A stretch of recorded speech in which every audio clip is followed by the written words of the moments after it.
Hello, everyone, and welcome to Before the Hire. Before the Hire is a podcast by Bets focused on how to actually get the job in go to market tech. We break down what hiring managers look for, how top candidates stand out, and the moves that matter before the interview, during the process, and right before the offer. My name is Nikki, and I'm a marketing manager here at Bets. I'm joined by our VP of Marketing, Sandra, and we also have two incredible guests from the Bets team here with us. We have Lauren Stempel. Lauren Stempel is our SVP of Global Recruiting and has been with Bets for 11 years. During that time, she's worn just about every hat imaginable from recruiter to sales leader to executive team member. And today she oversees our recruiting teams across the company. We also have Meghan Healy. Meghan is a principal recruiter and team lead at Bets, where she focuses on strategic searches for senior individual contributors and leadership talent. She's been with Bets for 5 years and has grown through multiple recruiting roles to become one of the company's top recruiters.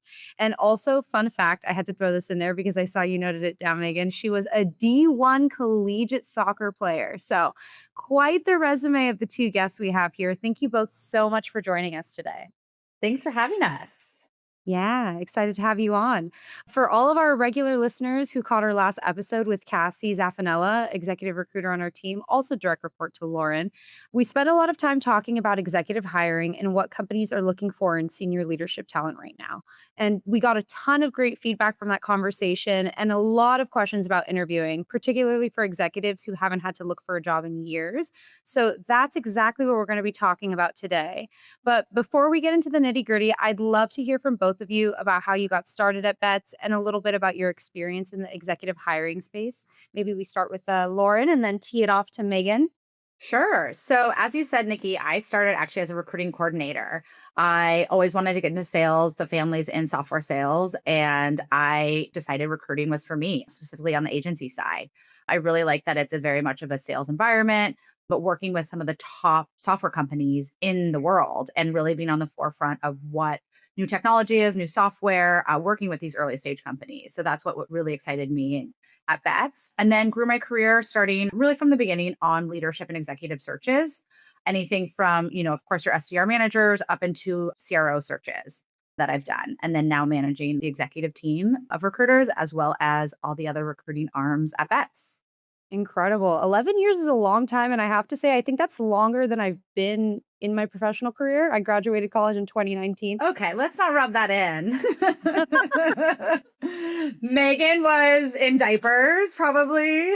I don't think I was born yet. It's incredible. Yeah, no, all that to say is just you must love Bets. You've been here for 11 years. I think that's longer tenure than most people stay at companies nowadays. So there's got to be something special about the environment here. Absolutely. Awesome. And Megan, you want to tell a little bit about yourself too?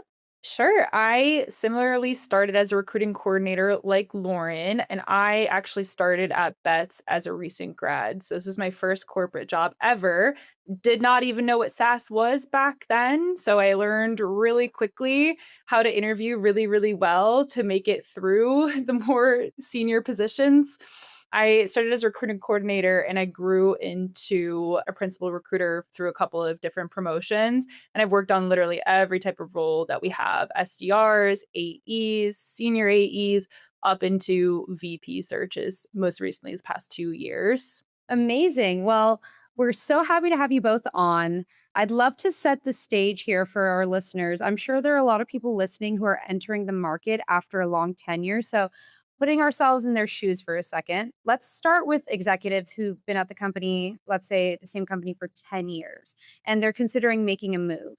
I'd love to hear from both of you what's different about their search compared to somebody who's maybe changed jobs every few years. So I think really it's your story matters a lot more than your resume. What you've been doing at that organization, why you've been there for so long. Obviously, tenure is super important, but what growth have you done? What promotions have you had?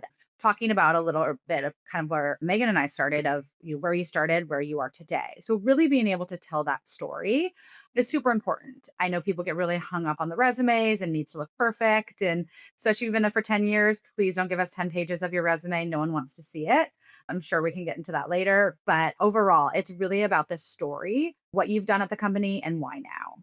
And a lot of executives have really impressive careers, but not everybody is able to tell that story effectively, which is why it's really exciting to get these tips from you today so they can improve their storytelling. So I'd love to hear more about what separates candidates who do storytelling really well from those who don't. I think one of the main things is simply how long you talk for. People with a lot of experience naturally want to share all the great things that they've done, but at the end of the day, you can't keep somebody's attention for that long. So keeping it more concise, keeping it like 45 seconds, 60 seconds of your major highlights, major growth that you've had makes it a lot stronger.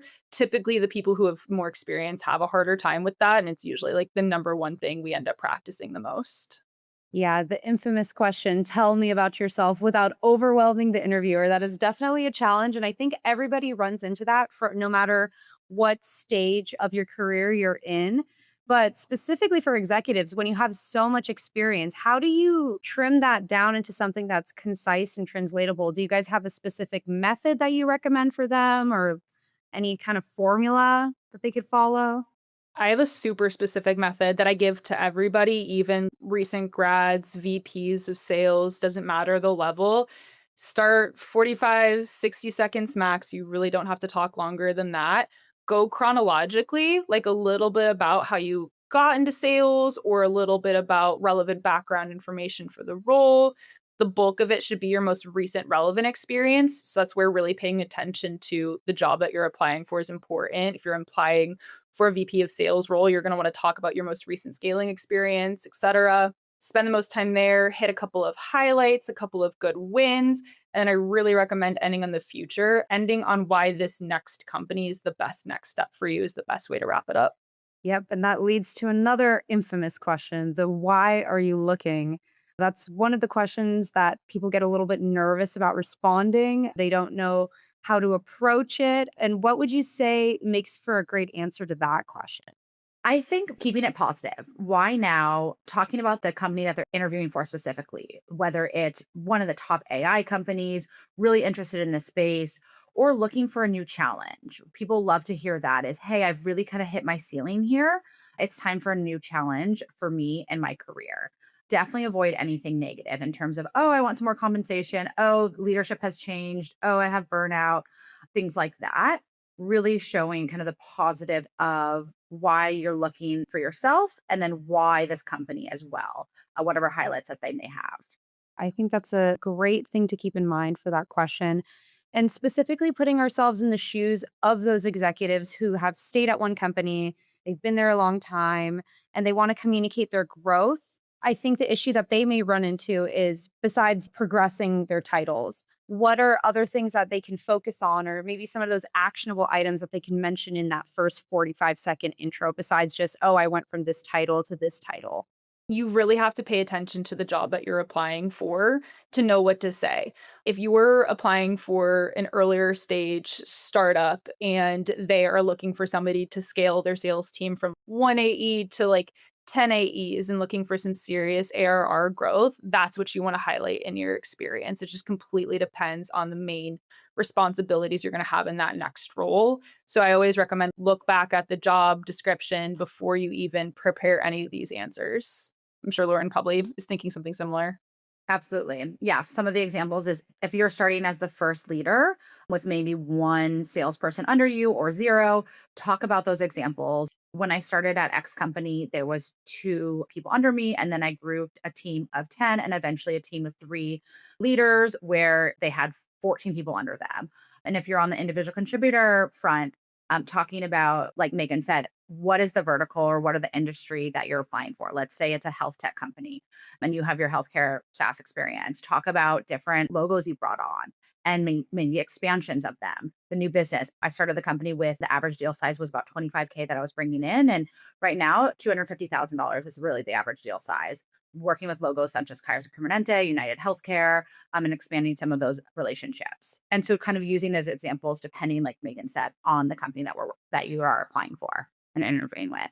Yeah, that answer should be different for every single interview that you do.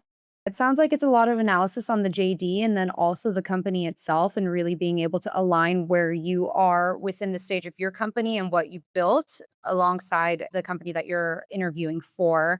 So, It sounds to me like you guys are looking more at impact versus tenure. Would you agree with that? Or do you think it's a little bit of both for an executive level hire?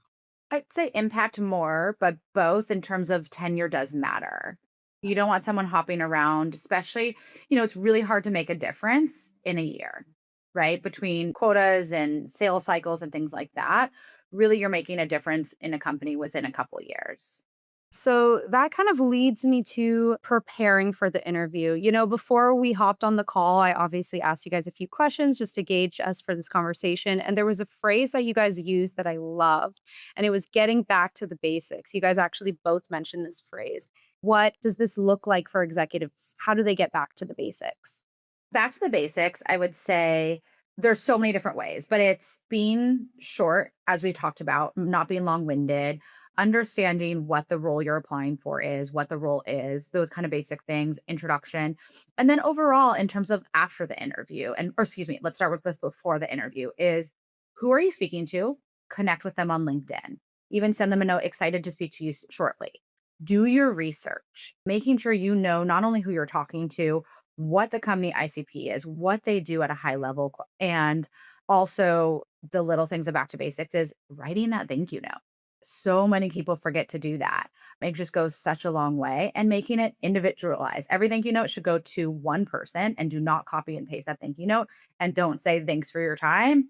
Sincerely, Nikki. Talk about what you guys recap a little bit of your conversation.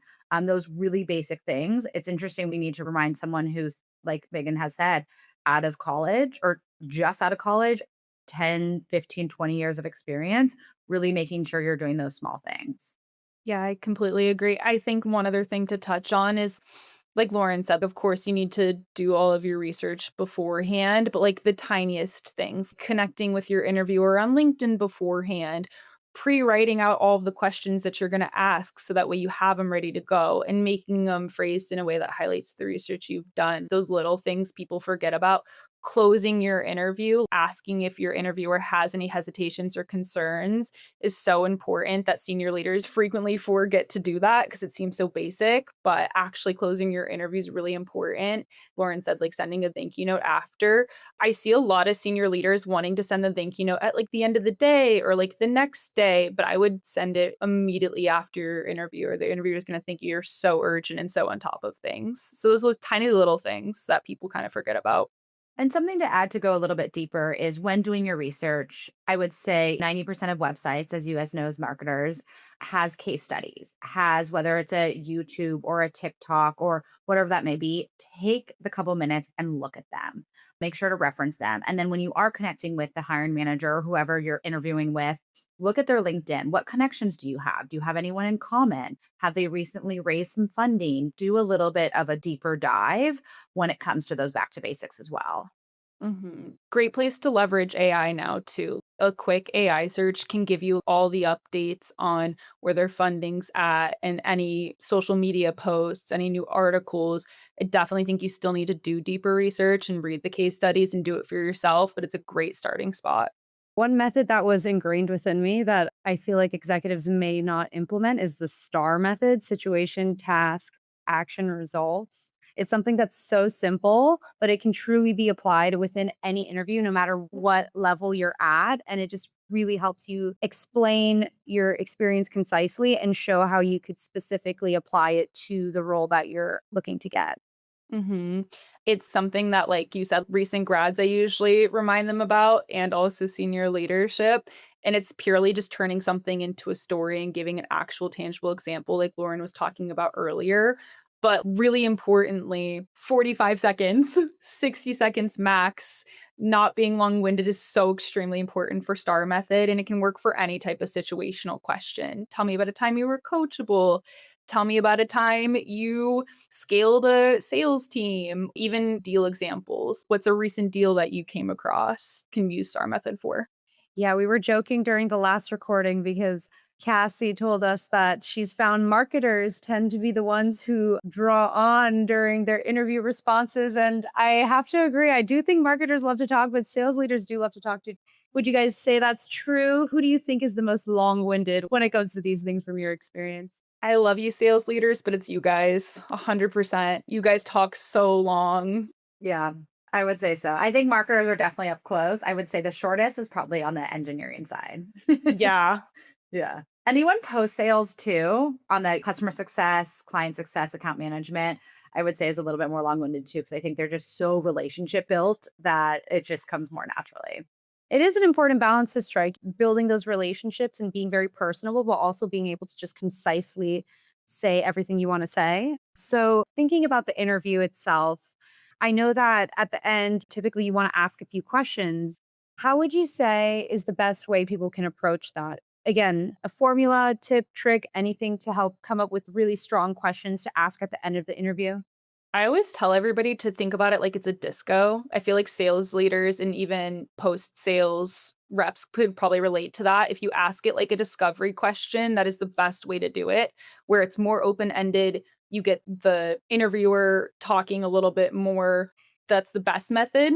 And then I would just also add in the research that you did. Like, hey, I noticed XYZ on this case study. I'm curious about this. Just citing the research that you did makes you seem so prepared, and interviewers love it. But when in doubt, disco style question. I agree. And definitely ingrained with the research, of course. Instead of a simple question of, Nikki, why have you stayed at Betts for as long as you have? Say, Nikki, I noticed that you've been at Betts for 4 years. It looks like you've gotten a couple promotions since then. Talk to me a little bit about why you stayed at the company. It's the same question, just a little bit more detail, and you went a little later further for that specifically for the hiring manager. Or talking about, I noticed on the website when I was looking at the case study that sometimes you come against Claude. How has Claude really helped you, your organization be better? And have you seen any downside from it? Just an example where it's really ingrained in your research will make you stand out more than some other people, I would say. Incredible. Those are great examples for people to use. I would hire her. I would absolutely hire Lauren in a heartbeat. She said, Nikki, and I sat right up. I was ready to listen to what she had to say. So, in the interview, there's this phrase we hear a lot. It's called executive presence. It's a phrase that's thrown around all the time. I'm curious, what does that actually mean in an interview setting, especially if you're an executive, you're starting with a virtual interview. How do you establish that executive presence throughout the call? I like to give actionable items to people because I feel like it's really hard to know what executive presence is. And it's such small things as having a plain Zoom background, having good lighting, sitting up straight and not fidgeting, wearing a really nice dress shirt or like a nice blouse, just tiny things like that, making really good eye contact, focusing on your interviewer versus side tasks. A lot of different people have split screens now too. Having your camera actually face where you're looking makes a huge difference.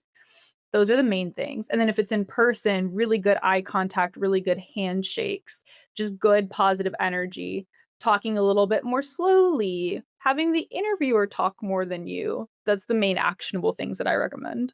Incredible. I agree. I think those are all the easy things to just when it comes to Zoom too, making sure, like Megan said, Zoom background, presence, all of that. You hate to see someone looking like this and like, oh, my screen's here. It's like, we can change that.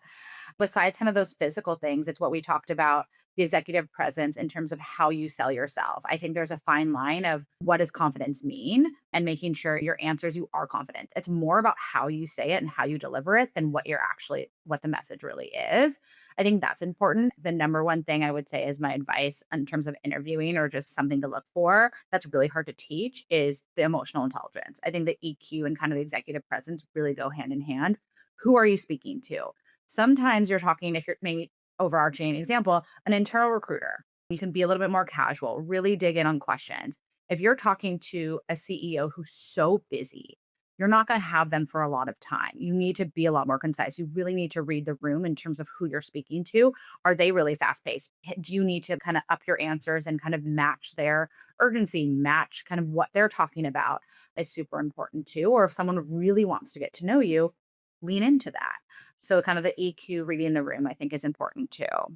Yeah, it's interesting. We actually recorded a podcast episode recently. Sandra got to interview the head of sales at Alex. His name is Morgan.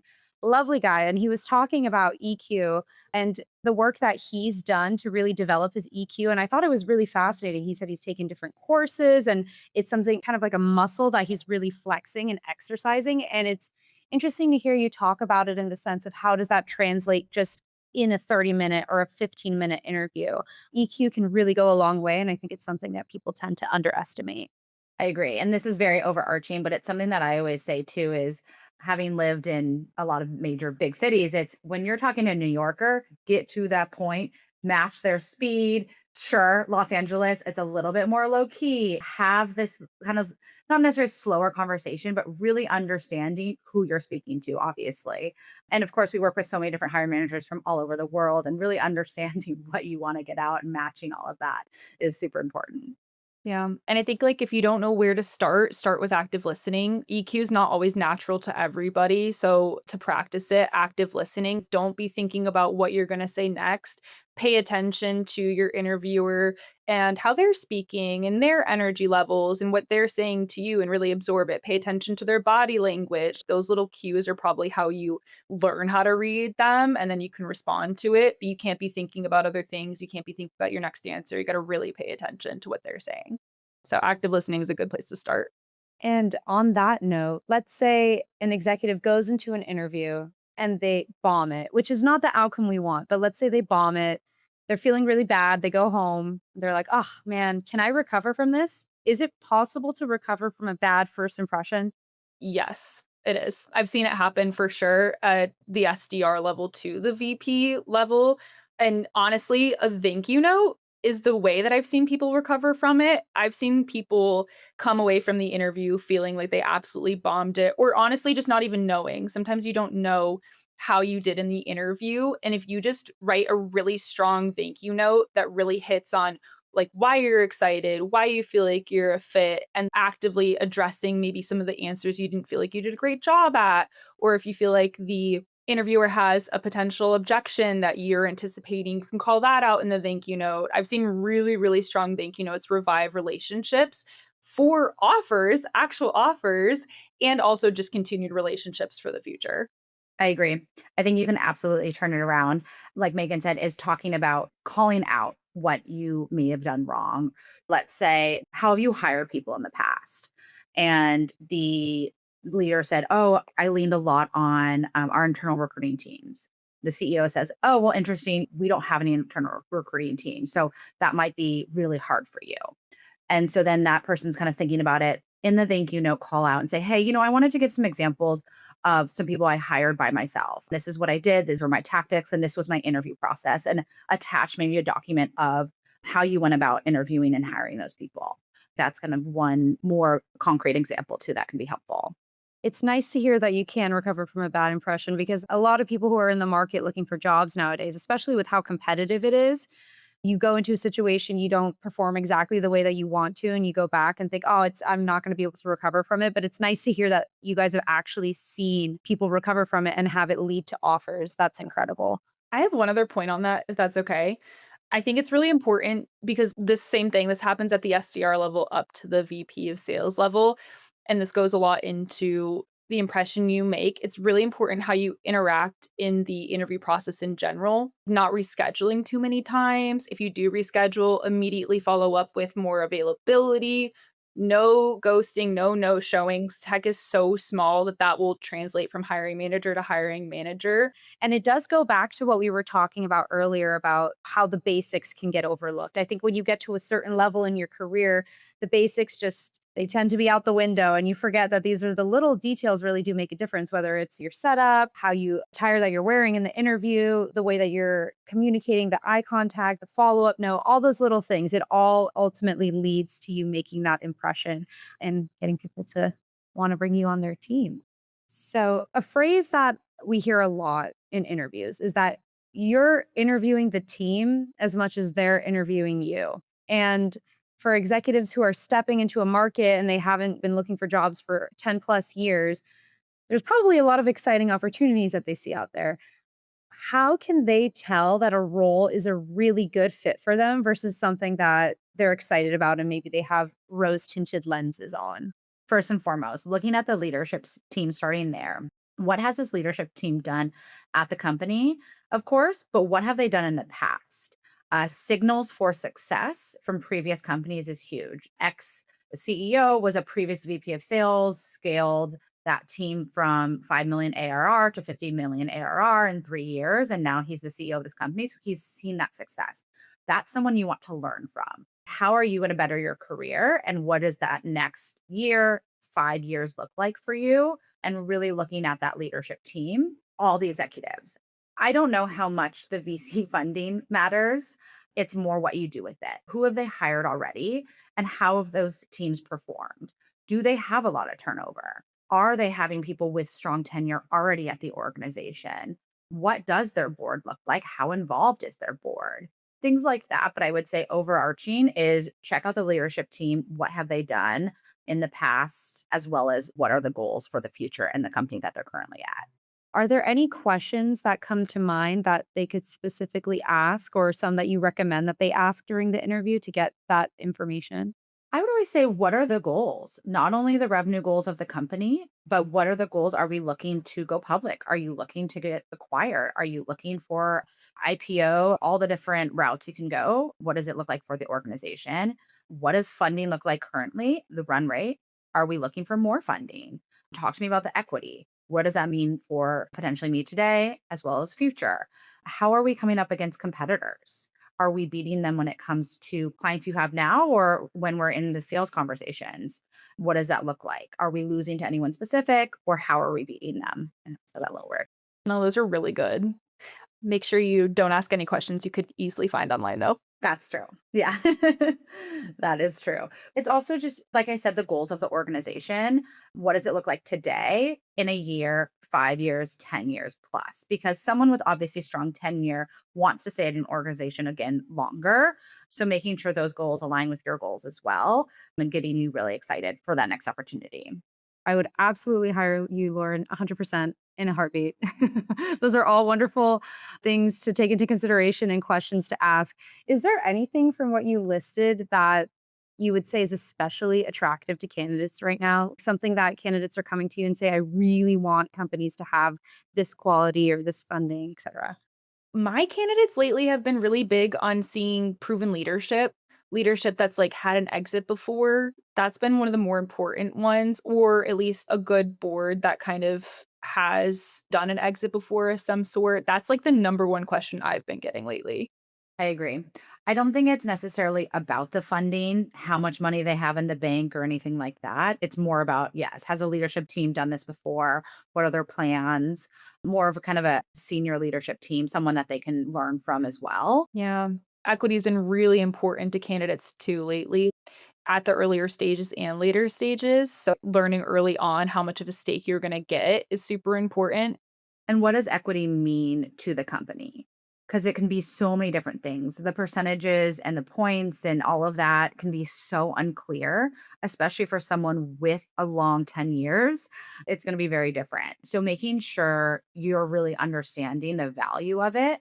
And also on the other side is making sure those companies are selling the value of equity because it definitely goes both sides. You want someone who's applying at an earlier stage company to care about that because that just shows how much that they're vested in the company itself. Quick plug. That's recruiting. We put out an equity guide every year with the standard equity that you'd see depending on your amount of experience, level experience, stage of the company. Typically, candidates and hiring managers both end up loving it. Yes, I actually went to an event for Tech Week a few weeks ago, and we had someone in person, an executive who came up to me and they said, "Oh my gosh, you guys are bets. You guys have the comp guide. I love the comp guide. It is really one of our best resources and highly recommend everybody listening to this check it out. There's a lot of great information in there. And yeah, we put a lot of thought into it. So, on the inverse of what we've been talking about, you guys are listing off really great things to evaluate and ask. Are there any red flags that come up throughout the interview process that you guys have noticed that it's good for candidates to keep an eye out, whether it's within the conversations they're having with the hiring team or red flags within the companies themselves? I think communication is key on all sides. When a company is continuously to reschedule or no show, they're too busy. It's a lot of flags when they're not sure what the next steps are in the interview process, or hey, I'm not sure when we're going to get back to you, or a lack of communication. We always say in between interview steps should be 2 to 4 days. You got to keep the momentum because there are a lot of opportunities out there and you really want to keep the momentum and keep the excitement up. So we see a lot of red flags in that sense of how candidates feel when they're not feeling kind of the momentum there, or like I said, the lack of showing up or rescheduling or things like that. Of course, not knowing a lot of answers to their questions would be a flag. Being able to sell your company very, very easily and easy to kind of digest is super important. But overall, I would say communication is key. Again, on both sides, but definitely on the company side. That usually is what candidates end up flagging. If the interview process feels weird or funky or slow or super slow to respond, candidates get a little bit antsy typically. I think the other thing is pay attention to the culture matchup. If you're not vibing with the couple of people that you're talking to, take that seriously. It's really important that that's reciprocal through the interview process, regardless of the stage you're at in your career or whatever level you're in. So, when you're thinking about executives and standing out in today's market, is there a trait or something that they all have in common? I would say back to the basics, just the level of preparedness that you go into the interview, how much research you did really can set candidates apart. I think it just like shows how much effort you're going to put into the job if you're taking the interview process that seriously, that hiring managers are really attracted to that level of preparedness. And it's such a simple thing that you can do to stand out. Besides that, I feel like Lauren said it really well earlier too of just confidence. Walk the line. You don't want to be arrogant. You don't want to be cocky. Keep it humble brags, but just being confident and calm and cool, collected, and just use your emotional intelligence to create that relationship with an interviewer. Those are really the only things that always stand out across every single interview. In terms of going back to the basics, when it comes to a resume and LinkedIn, making sure that they match, of course. If you've been at the same company for 10 years and it's one title, maybe that's the case, but most likely there's some promotions in there. Add a little oomph in your LinkedIn. People look at your LinkedIn, I would argue more so than your resume, showing the career progression on your LinkedIn, adding some logos that you've closed. Talk about your promotions or your ARR. Having highlights in your LinkedIn is your first glance of what you've done and what you've seen success as a humble brag. Because it's on your LinkedIn, everyone does it. So it comes off perfectly fine, I think is important. And where would you say that people should add that in their LinkedIn? Should they add it in the description per job, in their bio? We've talked a lot on the podcast about X Meta, X different companies in the header. So, what would you say is a really great LinkedIn profile? What does it look like? I would say the career progression within the jobs. So, about the jobs, what the company does, what space it is, 2 seconds from either ChatGPT or that company's description, what your title was, what you did. And then, of course, with Promotion Pass, have that on outlined in your LinkedIn of what the different roles are. Obviously, if you were at President's Club winner, definitely be adding that. Any other logos or relationships that you have, super important, but always in like kind of the meat of the profile in the job section. I think it's important a little bit to mention on your bio something that I think titles can kind of range in terms of what they're doing too is you could be a VP of sales and be an individual contributor. You could be a sales director and be a leader. So making sure that that is clear in your profile is key because that's just making sure that everything's aligned, of course, as recruiters reach out to you too. So I don't know. I think X Meta, sure, you can talk about it, things like that. But depending what you're looking for, you might be pigeonholing yourself into a startup opportunity that doesn't want people from larger organizations. So I would kind of be a little bit more broad in your LinkedIn in terms of the spaces and what you've done. And a little thing, but use shorter sentences, bullet points in the description versus a huge paragraph. Speaking as a recruiter who does not want to read the paragraph and won't. Yeah, echoing the sentiment of keeping it concise and putting all of the value points right in there. If anyone is listening right now and they think, man, I really want to work with Megan or I want to work with Lauren to get my next gig, how can they reach you guys? You can reach out to me on LinkedIn, ideally with a personalized short message about what you're looking for next. DMs are open. Absolutely. Or feel free to check out the website. You can, from there, make a connect profile, which is really easy. There is a lot more details that we can see about yourself that you'll see on someone's LinkedIn. So, really easy to add average deal size, sales cycles, verticals, logos, things like that. It's really easy to create. And then it's really easy for the recruiters to find the opportunity that's going to be matched, or multiple opportunities, quite frankly, and find the best recruiter for you, as a lot of us are verticalized here at Bex and work on some more junior level roles, very senior level roles. So finding the best recruiter for you will be great by creating that Bex Connect page. Thank you both for taking the time to talk with us today. This is all great advice. I'm sure people were jotting down notes as you're talking. So thank you again for taking the time. And thank you to everyone listening to this episode of Before the Hire. Thank you. Thanks all.